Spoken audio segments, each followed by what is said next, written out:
Ilonggo. Please subscribe And like. and share. Inyong konkretong programs para po sa aming mga kababaihan. Thank you po. Anybody want to speak? Sa akin, I will speak for myself first. Definitely sa akin, napakahalaga ng role ng mga kababaihan. Baka ako konti nakakaalam, the founder of the Women's Rights Movement, which was my mother, Dr. Hermina Costello-Soto. And then she is also the President Emerita of the Kababaihan Rosalista. We were brought up that way, so I always respect women. So kung ano man yung kailanganin for the Declaration of Women's Day, sigurado kami ay makapasok o makakaasa kayo na kami ay makakatulong. Good morning. I will answer her. Yes, sir.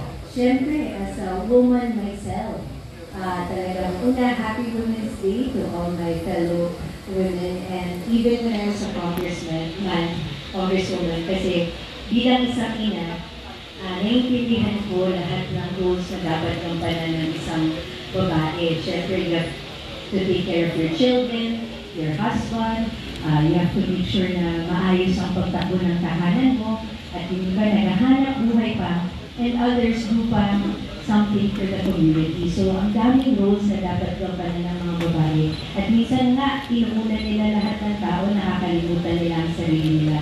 So, in Las Piñas po, I had a nanay fair in all of my barangays to take care of our mothers and our grandmothers and teach them additional livelihood skills para makapaghanap buhay sila kahit nasa bahay sila, pagdagdag kita, and gave them a platform kung saan nila nasa-showcase yung mga negosyo nila. And syempre, nagbibigay din tayo ng financial assistance and scholarships para sa kanila at para sa kanilang mga anak. So yung mga programa na katulad nun, na talagang nakakatulong sa mga kababaihan at sa hanap buhay nila, doon talaga ako nag-focus. And even in Congress, I advocated for a lot of bills that gave maternity benefits to women and equal pay and equal workplace rights para din sa mga kababaihan natin na nagkakaroon.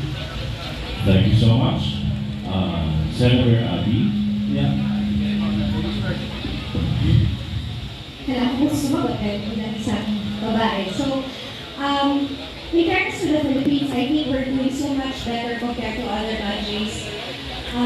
But I feel that there's still a need for more female leaders. Unang pa rin tayo ng mga kababaihan na nanilipot. O parang wala pa rin tayo masyadong mga hanggang kababaihan na namumuno sa corporate world.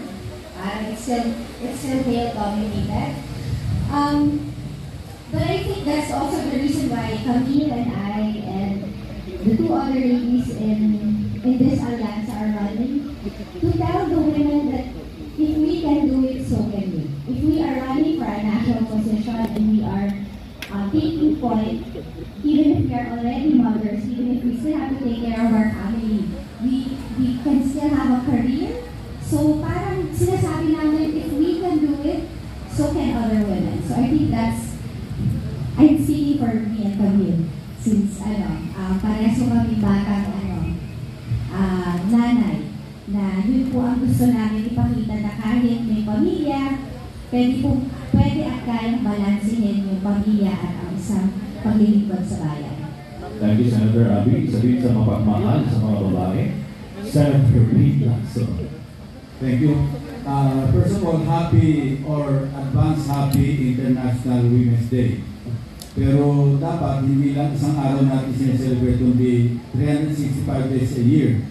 Dahil totoo, meron tayong umiral na ng batas na nakalaan sa gender equality, equal opportunities, babae man at lalaki, equal treatment sa workplace, at lahat pa ng mga provision na kung saan na-institutionalize tayo ang pagtrato equally sa mga kababaihan. So, ang magagawa namin sa Senado, siyempre, isiguraduhin in the exercise of oversight na yung implementasyon ng mga batas na umiiral tungkol sa gender equality talagang maipatupad na maayos. Thank you. Thank you so much, Senators. Senator Erwin. First of all, I'd like to greet everyone here. Ladies, happy International Women's Month. Pangalawa, we've gone a long way. Ito po yun. Marami na tayo nakita mga women sa government, legislative, even corporate offices. We're doing pretty well. Ang isa na siguro natin tandaan dapat is to protect our women.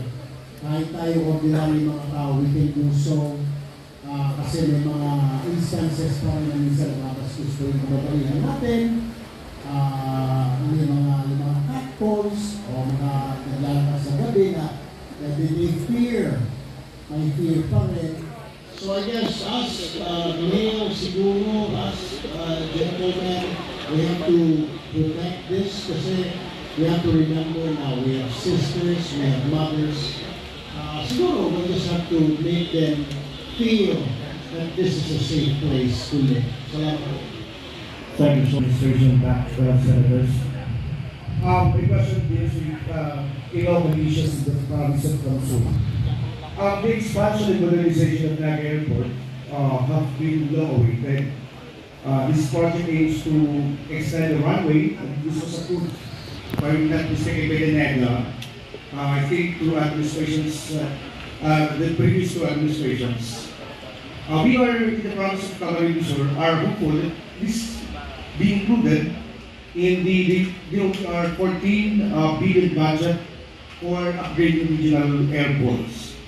Given the project's approval history and the current budget allocation, what steps do you plan to take to ensure its successful implementation that will benefit the people of the province of Kamsur and the nearby provinces? Well, I think we're quite in luck because the new DOTR secretary will have to pass through the Commission of Appointments. Hopefully, the administration ticket will be in the Senate, will be 20 in progress, and we can make sure that we can charge him to continue with that. Now, if it is already in the 2025 budget, then it's just a matter of the new secretary and board executing it. If not, then that is what we can promise. That in the GAD that is represented in the Senate, we can look after that possibility. In as much as most of the officials here in Kamsur are good friends of ours, especially Senator Kamsur. Thank you, sir. Senator Camille. Yes, actually, napakaganda talaga ng infrastructure, not just here in Kamsur, but throughout the whole country. So, napakaganda ng project niyan. Siyempre, sisiguraduhin natin na makasama siya dun sa 40 billion allotted for modernization of airports. But beyond that, if kailanganin pa, maybe they can explore private PPPs or private and public partnerships which they have in other airports to accelerate the growth and to finish it faster. Kasi naniniwala ko na like everyone in this province, malaki ang magagawa ng magandang airport para sa turismo and for additional jobs here in Kamsur. Yes, Senator King. Yes, we're lucky to have a new DOTR secretary, Secretary Vince Mason, who is young, dynamic, progress-oriented. Kilala namin siya personal, ganyan siya mag-isip. So kami naman sa Senado, rest assured na, sabi kanina sa introduction, na richest province in the whole Philippines. Ang data ko kasi, as per 2023, yung financial audit report ng COA, ito yung third richest province in the whole country. Siguro out of date na yung aking information. But sabi mo nga kanina, this is now the richest province in the whole country. Sayang, if this is the richest country, the richest province in the whole country, pagkatapos yung airport is one thing, then something is, merong disconnect. Especially so na tourism yung isang pinagmamalaki o isang malaking revenue generating activity dito sa probinsya. So, kami magkakaisa kami dito na talagang dapat lang na infrastructure, particularly yung influx ng mga domestic at saka international tourists masuportahan.